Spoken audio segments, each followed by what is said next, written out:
Hello everyone. आज के session में हम लोग रिलेशनल मॉडल को डिफाइन करेंगे। रिलेशनल मॉडल को समझने से पहले कुछ हम लोग बेसिक कॉन्सेप्ट को समझते हैं कि एक्चुअल में रिलेशनल मॉडल होता क्या है, रिलेशनल डेटाबेस क्या होता है और रिलेशनल डेटाबेस मैनेजमेंट सिस्टम क्या होता है। तो हमारे पास यहाँ पे तीन जो है ना टर्म है, जिसमें सबसे पहला है आपका रिलेशनल मॉडल क्या होता है।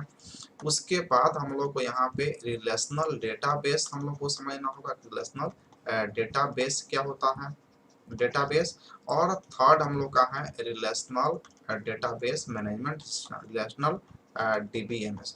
तो इसको हम लोग प्रीवियस सेशन में इसको समझ चुके हैं कि इसे एक सॉफ्टवेयर कहा जाता है, यानी कि एक तरह का सॉफ्टवेयर है जो रिलेशनल डेटाबेस को मैनेज करने का काम करता है। रिलेशनल डेटाबेस को मैनेज करने का काम करता है। मैनेज में क्या हो गया कि इसमें जो है ना इंफॉर्मेशन को क्रिएट करने का काम करता है, उसमें से इंफॉर्मेशन को डिलीट करने का काम करता है, कोई भी चेंजेस कोई भी अपडेट है उसको करने का काम करता है कौन, ये सॉफ्टवेयर। मतलब कि जब लार्ज अमाउंट ऑफ डेटा है आपके पास, अगर 100 एसनो का इंफॉर्मेशन है तो आप उसको मैनेज कर सकते हैं। थोड़ी डिफिकल्टी होगी, अगर 10 है 20 है तो बहुत इजीली आप मैनेज कर लेंगे। लेकिन अगर आपके पास लाखों स्टूडेंट का इंफॉर्मेशन को मैनेज करना होगा तो आप उसको मैन्युअली खुद से मैनेज करना बहुत ही मुश्किल है, नहीं के बराबर नहीं कर सकते हैं। इसलिए उस तरह के लार्ज अमाउंट ऑफ इंफॉर्मेशन को मैनेज करने के लिए सॉफ्टवेयर बनाया गया, और उसी सॉफ्टवेयर के माध्यम से जो है ना उस डेटाबेस को मैनेज किया जाता है। अब यहाँ पे रिलेशनल डेटाबेस क्यों, डेटाबेस तो होता है, डेटाबेस में डेटा स्टोर होता है, लेकिन रिलेशन क्यों, क्योंकि रिलेशनल डेटाबेस में जो भी इंफॉर्मेशन होते हैं वो टेबल्स के रूप में स्टोर होते हैं, और टेबल्स को हम लोग रिलेशन के नाम से जानते हैं, इसीलिए इसका नाम पड़ा रिलेशनल डेटाबेस। और रिलेशनल डेटाबेस को मैनेज करने वाले सॉफ्टवेयर का नाम पड़ा रिलेशनल डेटाबेस मैनेजमेंट सिस्टम।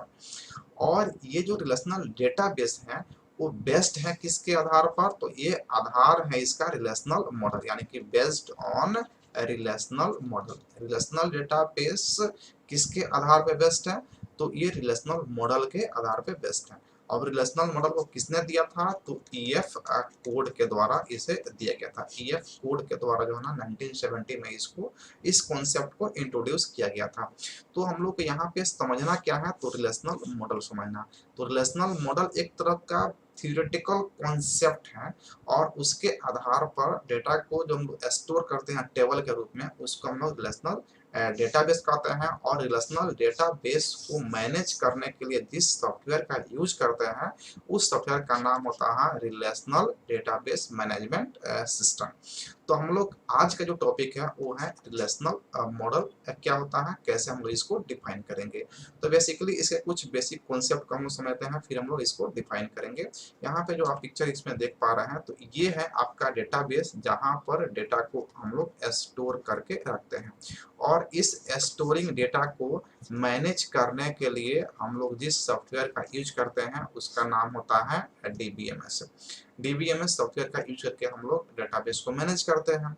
लेकिन अगर ये डेटाबेस अगर रिलेशनल है, अगर ये रिलेशनल डेटाबेस है, रिलेशनल डेटाबेस है, तो इसको मैनेज करने के लिए हमें आरडीबीएमएस सॉफ्टवेयर की आवश्यकता होगा, यानी कि रिलेशनल डेटाबेस मैनेजमेंट सिस्टम की आवश्यकता होगा। तो रिलेशनल मॉडल को समझने के लिए हम लोग कुछ और मॉडल को भी देखते हैं। क्या एक ही मॉडल रिलेशनल मॉडल है कि इसके अलावा और भी कोई मॉडल है। तो रिलेशनल मॉडल को इंट्रोड्यूस करने से पहले पहले भी बहुत सारे जो है ना मॉडल आ रहे थे, और सबसे बेस्ट चूंकि रिलेशनल मॉडल साबित हुआ, इसलिए आज के डेट में सबसे ज्यादा यूज होने वाला रिलेशनल मॉडल ही है। तो अगर बात करेंगे टाइप्स ऑफ डीबीएमएस, तो डीबीएमएस को डिवाइड किया गया है on the basis of data model, यानी कि 4 टाइप्स और DBMS based on data model. Data model के आधार पर 4 प्रकार से डिवाइड किया गया है डीबीएमएस को। अगर सिंपल फाइल्स के रूप में स्टोर करता है तो उससे डीबीएमएस का हम यूज करते हैं। अगर टेबल के रूप में स्टोर करता है इंफॉर्मेशन को, उसमें आरडीबीएमएस का यूज करते हैं। लेकिन जो डेटा का मॉडल है वो 4 है, बेसिकली 4 है यहाँ पे। जो है आपका पहला रिलेशनल डेटाबेस, उसके बाद ऑब्जेक्ट ओरिएंटेड डेटाबेस है, हायरार्चिकल डेटाबेस है और नेटवर्क डेटाबेस है।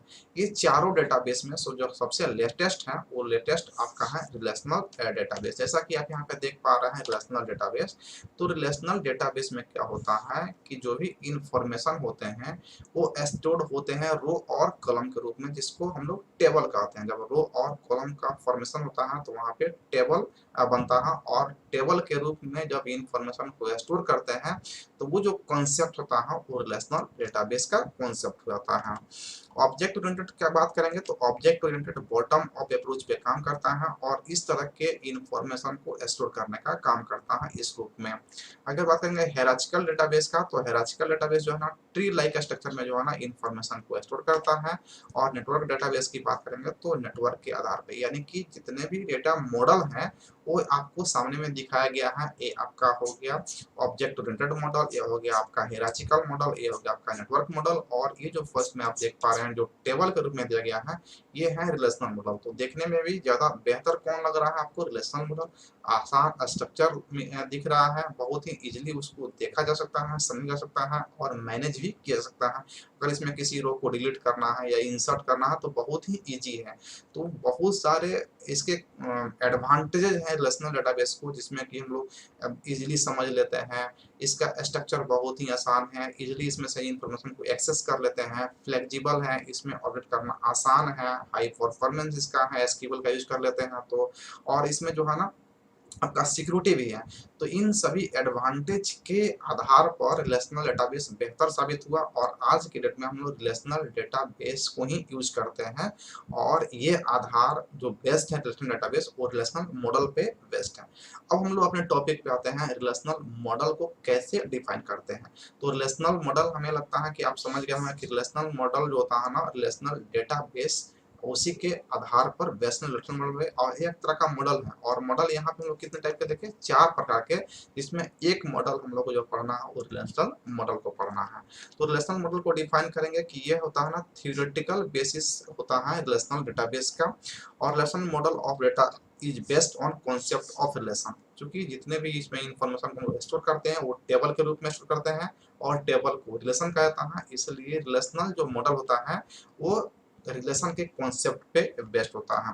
It represents how data is stored in relational database, यानी कि ये रिप्रेजेंट करता है रिलेशनल मॉडल कि आप रिलेशनल डेटाबेस में डेटा को किस प्रकार से स्टोर करने वाले हैं। तो ये रिप्रेजेंट करता है कि आप टेबल के रूप में ही स्टोर करेंगे। दैट मीन्स कि it store data in the form of relation, जिसे हम लोग टेबल कहते हैं। सिर्फ और सिर्फ टेबल्स के रूप में ही ये डेटा को स्टोर करेगा। तो यहाँ पे क्वेश्चन है कि क्या फाइल्स के रूप में स्टोर नहीं करेगा? तो नहीं, फाइल्स के रूप में ये कभी भी स्टोर नहीं करेगा। जो भी आप इंफॉर्मेशन को इसमें देंगे स्टोर करने के लिए वो सभी इंफॉर्मेशन और डेटा को ये टेबल्स के रूप में ही स्टोर करेगा। In relational model data is stored in multiple table, इसमें जो है ना मल्टीपल टेबल होते हैं और सभी टेबल एक दूसरे से रिलेटेड होते हैं, कंबाइंड होते हैं, और प्रत्येक टेबल जो है ना एक दूसरे से कंबाइन होते हैं प्राइमरी की, फॉरेन की और इंडेक्सेस के आधार पे। It helps to access data faster using SQL query। SQL query जो है ना 4th जनरेशन का लैंग्वेज है, जिसका यूज करके हम लोग इसमें से डेटा को एक्सेस बहुत ही फास्टर तरीके से करते हैं और बहुत फास्ट हो जाता है। Relational model was proposed by EF Codd in 1907, यानी कि जो ये मॉडल है वो EF कोड के द्वारा 1970 में दिया गया है। ये कुछ बेसिक इसके टर्म्स हैं। अब इससे कुछ और भी टर्म को बेसिक कॉन्सेप्ट को समझते हैं, लेकिन एक बार इसके डिफिनेशन को अगर आप समराइज करके देखेंगे कैसे डिफाइन कर सकते हैं, तो ये theoretical basis of relational database है और ये कॉन्सेप्ट रिलेशन के आधार पे बेस्ड है। ये रिप्रेजेंट करता है कि रिलेशनल डेटाबेस में डेटा को आप कैसे स्टोर करेंगे। तो इसमें जो भी एंट्री करेंगे, स्टोरिंग करेंगे, सभी जो है ना रिलेशन के आधार पर यानी कि टेबल के रूप में इसमें स्टोर करेंगे। और इसमें मल्टीपल टेबल्स होते हैं डेटा को स्टोर करने के लिए, और वो मल्टीपल टेबल एक दूसरे से कनेक्टेड होते हैं प्राइमरी की और फॉरेन की के आधार पर, और ये हेल्प करता है डेटा को एक्सेस करने में। यानी कि रिलेशनल मॉडल बहुत ही फास्ट होता है। एसक्यूएल क्वेरी का यूज करके हम लोग जो है ना यहाँ पे बहुत ही आसानी से डेटा को एक्सेस कर लेते हैं, और यह मॉडल जो है दिया गया है EF कोड के द्वारा 1970 में। अब एक रिलेशन को हम लोग यहाँ पे एक स्टूडेंट टेबल, जिसको स्टूडेंट रिलेशन के नाम से जानेंगे, इसको हम लोग कंसीडर करते हैं। तो consider a relation student with attribute roll number, name, branch and age. इस तरह का हम लोग एक टेबल को यहाँ पे बनाते हैं जिसको हम लोग रिलेशन भी कहेंगे। इसमें रोल नंबर है, नेम है, ब्रांच है और एज है। हैं। तो ये स्टूडेंट टेबल है, एक स्टूडेंट रिलेशन है जिसमें स्टूडेंट का इंफॉर्मेशन को स्टोर किया गया है। अब इस इंफॉर्मेशन को स्टोर करने के लिए जो हम लोग मॉडल अपनाए हैं वही मॉडल रिलेशनल मॉडल कहलाता है। The conceptual model of database design using ER diagram. जो इसका कॉन्सेप्चुअल मॉडल होता है, कॉन्सेप्ट हम लोग देखते हैं वो ईआर डायग्राम के, जो हम लोग नेक्स्ट यूनिट में पढ़ेंगे। जनरली ईआर डायग्राम को फर्स्ट या सेकंड यूनिट में पढ़ना होता है, लेकिन सिलेबस जो चेंज किया है इसको फोर्थ यूनिट में जाकर दे दिया है, जिसको पहले डालना चाहिए। तो ईआर डायग्राम जो होता है ना, एंटिटी रिलेशनशिप डायग्राम होता है। तो एंटिटी रिलेशनशिप डायग्राम के आधार पर सबसे पहले इसको हम लोग कॉन्सेप्चुअली डिजाइन करते हैं। डिजाइन करने के बाद after designing we need to convert the conceptual model in relational model. जब ये कॉन्सेप्चुअल मॉडल डिजाइन हो जाएगा ईआर डायग्राम का यूज करके, तो उसको हम लोग केस में रिलेशनल मॉडल में कन्वर्ट करते हैं। दैट मीन्स कि आप कह सकते हैं कि कोई स्टूडेंट है, तो स्टूडेंट का क्या होगा, ये एक एंटिटी होगा स्टूडेंट। जैसे क्या होगा, रोल नंबर होगा, रोल नंबर होगा, इसका जो है ना कोर्स होगा, यानी कि इसका ब्रांच होगा। उसके बाद में जो है ना इसका एज हो सकता है, उसका जो है ना रजिस्ट्रेशन नंबर हो सकता है, रजिस्ट्रेशन नंबर हो सकता है, रजिस्ट्रेशन नंबर होता है। ये सब क्या हो गया, इस तरह के हम लोग ईआर डायग्राम ड्रॉ करते हैं। अब इस ईआर डायग्राम को जब हम लोग टेबल के रूप में रिप्रेजेंट करते हैं तो यही होता है आपका रिलेशनल मॉडल। वही कहा जा रहा है कि after designing we need to convert the conceptual model in the relational model which can be implemented using RDBMS language. जब रिलेशनल मॉडल हम लोग इसको इम्प्लीमेंट करते हैं, कन्वर्ट कर देते हैं, तो उसके बाद इसको इम्प्लीमेंट करने के लिए हम लोग RDBMS का लैंग्वेज यूज कर लेते हैं। और RDBMS लैंग्वेज जैसे ओरेकल है, एसक्यूएल है, माईएसक्यूएल, ईटीसी बहुत सारे लैंग्वेजेस हैं, इसका यूज करके हम लोग इसको इम्प्लीमेंट कर लेते हैं रिलेशनल मॉडल को। तो रिलेशनल मॉडल क्या होगा, रिलेशनल मॉडल ईएफ कोड के द्वारा डिजाइन किया, इंट्रोड्यूस किया गया 1970 में, जिसमें इंफॉर्मेशन और डेटा को टेबल्स के रूप में स्टोर करते हैं और एक कॉन्सेप्ट ऑफ रिलेशन के आधार पर बेस्ड होता है। जितने भी टेबल्स होते हैं वो सारे प्राइमरी की और फॉरेन की से एक दूसरे के से संबंधित होते हैं, और इसमें एसक्यूएल क्वेरी का यूज करके बहुत ही फास्टर एक्सेस करना संभव होता है।